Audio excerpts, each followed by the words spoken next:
नमस्ते, म हुँ समीर हाङसेन र आजको भिडियोमा चाहिँ हामी नयाँ प्रोमेट्रिक आइडी बनाउने छौं र अहिलेको सिस्टम अनुसार र तपाईहरुलाई चाहिँ बनाउने तरिका थाहा छैन भने चाहिँ आजको भिडियो तपाईको लागि हो र ध्यान दिनुपर्ने कुराहरु एकदमै धेरै छ र भिडियोलाई चाहिँ अन्तिमसम्म हेर्नु होला। अब ढिला नगरिकन म तपाईहरुलाई मेरो स्क्रिन तर्फ नै लान चाहन्छु। र अब भने म तपाईलाई मेरो स्क्रिन तर्फ लान चाहे र तपाईले चाहिँ क्रोम अथवा गुगल ब्राउजर दुवैबाट खोल्न सक्नुहुन्छ। म चाहिँ अहिले गुगल ओपन गर्छु, सर्च बारमा गएर चाहिँ जेएफटी नेपाल भनेर सर्च गर्छु र यो जेएफटी नेपालको चाहिँ सुरुकै लिंकमा हजुरहरुले क्लिक गर्नु होला र यो क्लिक गरिसकेपछि यस्तो खालको इन्टरफेस देख्न सकिन्छ। तपाईले ल्याङ्ग्वेज चेन्ज गरेर नेपालीमा पनि राख्न सक्नुहुन्छ। हामीले चाहिँ प्रोमेट्रिक आइडी बनाउने भएको हुँदाखेरि चाहिँ आइडी क्रिएसनमा गएर क्लिक गर्नु होला, हैन भने चाहिँ यहाँ तपाईले कुनै पनि नयाँ आफ्नो आइडीलाई प्रोमेट्रिक आइडीलाई चेन्ज अपडेट गर्न चाहनुहुन्छ भने चाहिँ यो FAQ बाट गर्न सकिन्छ। यसको बारेमा म पछि भिडियो बनाउँछु। अहिले चाहिँ हामी आइडी क्रिएसनमा अथवा आइडी बनाउने भएको हुँदाखेरि यहाँ क्लिक गरौँ। यहाँ क्लिक गरिसकेपछि चाहिँ यस्तो खालको इन्टरफेस देख्न सकिन्छ र हामीले कहीँ पनि नगइकन यो नीलो अक्षरले लेखेको आइडी क्रिएसनमा हामी क्लिक गर्ने छौं र क्लिक गरौँ र यस्तो खालको इन्टरफेस देख्न सकिन्छ। र यहाँ चाहिँ हजुरहरुले जापानिजबाट देख्न सक्नुहुन्छ र यसलाई चाहिँ हामीले इंग्लिशबाट राखेर गर्दा अझ सजिलो हुन्छ जस्तो लाग्छ। र हजुरहरुले इंग्लिशबाट राखिसकेपछि अथवा इंग्लिश अथवा नेपालीबाट ल्याङ्ग्वेज चेन्ज गरिसकेपछि यहाँ क्याप्चा आउँछ, यसलाई सक्सेस भइन्जेलसम्म एकछिन पर्खिने, त्यसपछि नेक्स्ट गर्ने। र अब हाम्रो इम्पोर्टेन्ट कुरा भनेको चाहिँ तपाईको यहाँ तपाई एग्री हुनुहुन्छ हुनुहुन्न भन्नेमा अलरेडी यसमा टिक लागेको हुन्छ, नोमा नगर्नु होला, यतिकै हामीले एग्री गर्दिने। र इम्पोर्टेन्ट कुरा भनेको चाहिँ के हो भनेपछि हजुरहरुको चाहिँ यहाँ मेन चाहिने भनेको चाहिँ जीमेल एकाउन्ट है। नयाँ व्यक्तिहरुले चाहिँ प्रोमेट्रिक आइडी बनाउँदै हुनुहुन्छ भने चाहिँ चाहिने भनेको चाहिँ जीमेल एकाउन्ट है त। र मैले चाहिँ मेरो जीमेल एकाउन्ट चाहिँ यहाँ पेस्ट गरिसके र अब भने हामी नेक्स्ट गर्छौं। तपाईहरुको पनि जीमेल आइडी चाहिँ सबै एकचोटी सरर हेर्नु होला, मिस्टेक नहोस्। र अब हामी नेक्स्ट गर्छौं है त। र यस्तो खालको एकचोटी फेरि यहाँ हामीले जीमेललाई हेर्न सकिन्छ केही मिस्टेक भएको छ कि, र सबै ठीकठाक छ भने हामीले नेक्स्ट गर्छौं। र अब भने तपाईले यहाँ भनेको चाहिँ जीमेलको पासवर्ड होइन कि प्रोमेट्रिक आइडी को चाहिँ पासवर्ड हाल्नुपर्ने है। धेरै जना साथीहरुले झुक्किने अथवा मिस्टेक गर्ने भनेको यहाँ हो। तपाईहरुले चाहिँ के सोच्नुहुन्छ भने जीमेल आइडी को पासवर्ड र प्रोमेट्रिक आइडी को पासवर्ड चाहिँ एउटै हो भन्ने सोच्नुहुन्छ है। अनि पछि प्रोमेट्रिक आइडी को पासवर्डमा जीमेलको अथवा जीमेलको पासवर्डमा चाहिँ प्रोमेट्रिकको हालिरहेको धेरै पाइन्छ, अथवा जीमेल एकाउन्टकै पासवर्ड यहाँ हाल्नु भयो भने पनि केही फरक त पर्दैन, तर अलिकति तपाईको अनसिक्योर हुने खालको जुन सम्भावना देखिन्छ त्यो धेरै नलिन सक्ने चान्सेस हुन्छ। त्यसैले हामीले यहाँ आफ्नै तरिकाले स्ट्रङ पासवर्ड राख्छौं। र चाहिँ नि हजुरहरुले चाहिँ यहाँ पासवर्ड आफ्नो राखिसकेपछि चाहिँ सिम्पली नेक्स्ट गर्दिनु होला। नेक्स्ट गरिसकेपछि यस्तो खालको इन्टरफेस देख्न सकिन्छ। यो पनि एकदमै इम्पोर्टेन्ट रहेको छ, हजुरहरुले ख्याल गर्नु होला। यहाँ तपाईले सोधिरहेको छ कि तपाई इन्डोनेसियन हो अथवा अदर कन्ट्रीको हो भनेर भन्छ। हामी इन्डोनेसियाको होइन, त्यो हुँदाखेरि हामीले अदर कन्ट्रीमा राख्नेछौँ। र हामीले एक्जाम चाहिँ इन्डोनेसियामा दिने पनि होइन, त्यो हुँदाखेरि हामीले नो गर्नेछौँ। र यति क्लिक गरिसकेपछि हामीले चाहिँ अदर र नोमा अहिलेलाई याद गर्दिने है। कति साथीहरुले नबुझ्न सक्नुहुन्छ इंग्लिश, त्यो हुँदाखेरि नेपालीमा पनि अप्सन छ, अलरेडी नेपालीबाट पनि गर्नु होला। यहाँ सोधिएको कुरा भनेको चाहिँ नर्मली तपाई इन्डोनेसियन हो अथवा तपाई चाहिँ इन्डोनेसियामा चाहिँ एक्जाम दिनुहुन्छ भनेर सोधिएको, र हामीले चाहिँ होइन भन्नेमा लगाएर चाहिँ हामी नेक्स्ट जान्छौँ है त। र अब भने चाहिँ हामी एकदमै इम्पोर्टेन्ट गामेनमा आएको छौं र यहाँ नै हामीले ध्यान दिनुपर्ने अथवा अपडेट भएको नै अहिलेको चाहिँ यो रहेको छ। प्रोमेट्रिक आइडी बनाउँदा जुन हामीले चाहिँ पासपोर्टको चाहिँ यहाँ विभिन्न इन्फर्मेसनहरु चाहिँ फिल गर्नुपर्ने हुन्छ र ध्यान दिनुपर्ने कुराहरु पनि यही नै रहेको छ। र हामीले चाहिँ तपाईको पासपोर्टको यहाँ फिल गर्नुपर्ने कुरा भनेको चाहिँ जस्तै तपाईको पासपोर्ट छ, सबै पासपोर्टको मुनि चाहिँ यस्तो खालको एउटा यो हुन्छ है। पासपोर्टको मुनि पासपोर्ट अनुसार फरक फरक नम्बर अंकहरु हुन सक्छ, हजुरले यसलाई ख्याल गर्नु होला।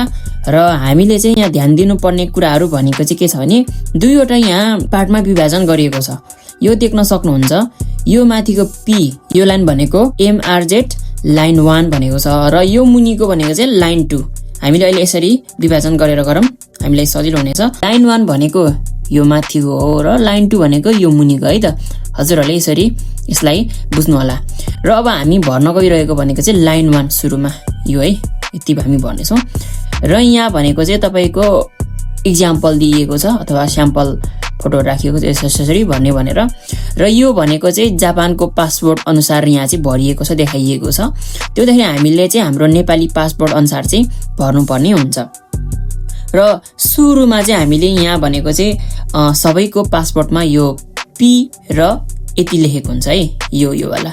यसलाई के भन्छ मलाई ठ्याक्कै थाहा भएन। हामीले यसलाई चाहिँ सिम्पली कपी गरेर यहाँ पेस्ट गरिदिन्छौँ है त, कपी गरेर पेस्ट गरिदिउँ। र कपी पेस्ट गरिसकेपछि चाहिँ यो एमएमआर भनेको छ, यो एमएमआर को ठाउँमा चाहिँ हाम्रो नेपाली पासपोर्टमा चाहिँ के हुन्छ भन्दाखेरि एनपीएल लेखेको हुन्छ। हामी नेपाल हो नि त, त्योदाखेरि हामीले यहाँ एनपीएल लेखिदिने है, एनपीएल लेख्ने है। एनपीएल लेखिसके पछाडि चाहिँ यहाँ जे जस्तो देखाएको छ ठ्याक्कै त्यही लेख्नु होला। एनपीएल पछाडि यो लेखिसके पछाडि फिल गर्नुपर्ने जुन देखाइएको छ अथवा रिक्वायर्ड छ त्योमा चाहिँ यस्तो येलो कलरले गरेको छ है। आफ्नो नाम अब यहाँ भनेको छ 39 क्यारेक्टरसम्म, त्यत्रो त नाम नहोला। अब हाम्रो नाम कसैको अलिक लामो होला, बहादुर के जोडेर। तर अब नर्मली हामीले यहाँ हाम्रो नाम राख्नेछौँ है त। अहिलेलाई हामी यहाँ म नाम राख्छु। यहाँ नामको पछाडि जे छ ठ्याक्कै त्यही राख्नु होला। यहाँ चाहिँ देख्न सक्नुहुन्छ हामीले भर्नुपर्ने ध्यान दिनुपर्ने कुरा भनेको चाहिँ सुरुमा यो पासपोर्टको अगाडिकै यस्तो चिन्ह हुन्छ है, जुन चाहिँ यहाँ छ देख्न सक्नुहुन्छ, यो राख्नु होला। अनि हामी नेपालबाट हो एनपीएल लेख्नु होला। अनि जस्तै कसैको यहाँ चाहिँ यो नाम चाहिँ तपाईँको नाम छोटो पनि हुन सक्ला होइन, त्यो अनुसार राख्नु होला।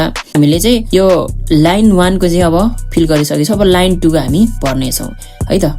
र अर्को भनेको चाहिँ तपाईँको जुन पासपोर्ट नम्बर हुन्छ नि, यो पासपोर्ट नम्बरमा पनि तपाईँहरूको राहदानी नम्बर होइन कि यो मुनिको अक्षरमा लेखेको पासपोर्ट नम्बर है, मुनिको अक्षरमा लेखेको पासपोर्ट नम्बर चाहिँ यहाँ फिल गर्नु होला। र तपाईँको पासपोर्टमा जे छ त्यही नै भर्नु होला। तपाईँको यो एबी को ठाउँमा अन्य हुनसक्छ। यो एबी भनेको चाहिँ फर इक्जाम्पलको लागि भएको हुँदाखेरि तपाईँको एबी को ठाउँमा अरू जुनै पनि अक्षरहरू हुनसक्छ, ओडहरू हुनसक्छ, त्यो लेख्नु होला। र यति लेखिसके पछाडि चाहिँ जुन हाम्रो यहाँ छ यो माथिको एमएमआर, त्यो एमएमआर को ठाउँमा हामीले यहाँ एनपीएल लेख्छौँ। र एनपीएल लेखिसके पछाडि चाहिँ एनपीएल पछाडिको नम्बर हुन्छ त्यो हामी यहाँ फिल गर्नेछौँ। र यति भरिसके पछाडि प्लिज सेलेक्ट युर सेक्स भनेको छ। र हजुरहरूले चाहिँ यहाँ मेल फिमेल के हुनुहुन्छ हजुरहरूले राख्नु होला। र यति भरिसकेपछि चाहिँ हजुरहरूले यहाँ फेरि पनि पासपोर्टको यो जुन चाहिँ यो एम छ, यो एम भनेको यहाँ हामीले भरिसक्यौँ। र एम को चाहिँ यहाँ हामीले मेल फिमेलहरू हामीले यो जेन्डरमा हामीले सेलेक्ट गरिसक्यौँ। त्यस पछाडिको अरू अङ्कहरू यहाँ तल लेख्नु होला। र भने चाहिँ हामीले यो एमआरजेड लाइन 1 को चाहिँ हामीले सकिसकेको छौँ। हजुरलाई ध्यान दिनु होला।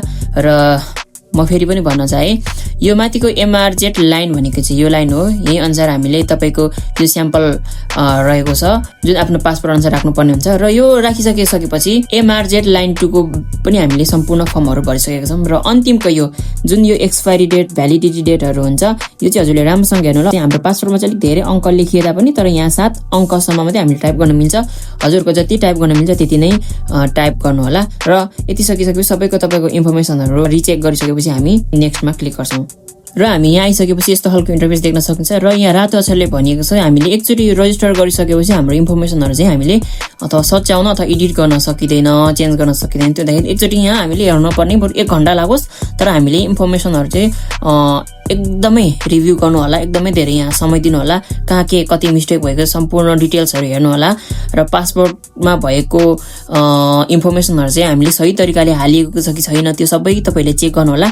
अनि मात्र नेक्स्ट गर्नु होला। होइन भने तपाईँको प्रोमेट्रिक आइडी काम गर्दैन अथवा त्यो हामीले युज गर्न सकिँदैन। एकदमै धेरै यहाँ तपाईँहरूले चाहिँ ख्याल गर्नु होला है त। यहाँ इन्फर्मेसन गलत भयो भने तपाईँले फर्म भरे तापनि जेएफटी इक्जाम अथवा जुनै पनि स्किलहरूको इक्जामहरू चाहिँ दिन सक्नुहुन्न। यो कुराहरू ख्याल गर्नु होला। सो हामीले सम्पूर्ण आफ्नो पर्सनल इन्फर्मेसनहरू चाहिँ हामीले रिचेक गरिसकेपछि बल्ल हामी नेक्स्ट गर्नेछौँ। र अब हामी नेक्स्ट गर्नेछौँ। र अब यस्तो खालको इन्टरफेस देख्न सकिन्छ। यो चाहिँ लगभग पहिलाको जस्तो छ त्यस्तै नै रहेको छ। प्रोमेट्रिक आइडी बनाउँदै गर्दा ध्यान दिनुपर्ने कुरा भनेको चाहिँ अगाडिको कुराहरू भयो भने अब यहाँ नर्मली तपाईँहरूको फोन नम्बर राख्नुहोस्, त्यस पछाडि एड्रेसहरू राख्नुहोस्, त्यस पछाडि रिक्वायर्ड भएको ठाउँमा पहिला जसरी बनाइन्थ्यो अहिले ठ्याक्कै त्यसरी नै रहेको छ। तपाईँको पोस्टल जिप कोड थाहा छैन भने 00 राखेर बनाउन सक्नुहुन्छ। जहाँ तपाईँको यो रातो अक्षरले रिक्वायर्ड भनिएको छ त्यहाँ चाहिँ लेख्नु होला है त।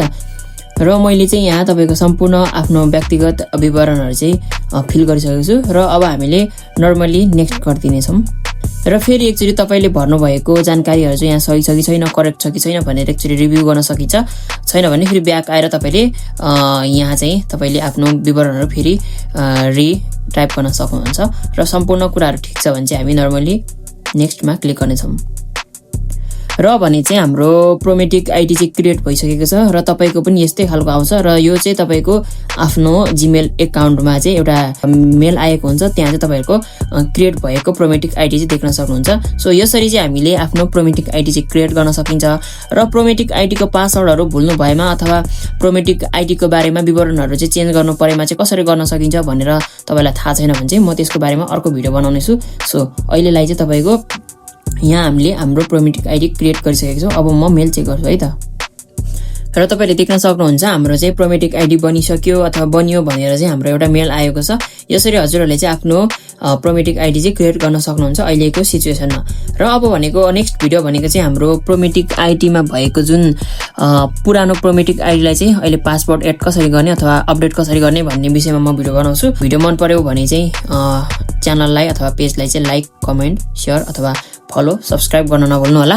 र अब अर्को भिडियो हजुरलाई चाहिन्छ अथवा त्यसलाई तपाईले चाहिँ अपडेट गर्न चाहनुहुन्छ भने नेक्स्ट भिडियो पनि हेर्नु होला भन्दै आजको भिडियोबाट म पनि बिदा हुन चाहन्छु। हस्त, धन्यवाद, नमस्ते।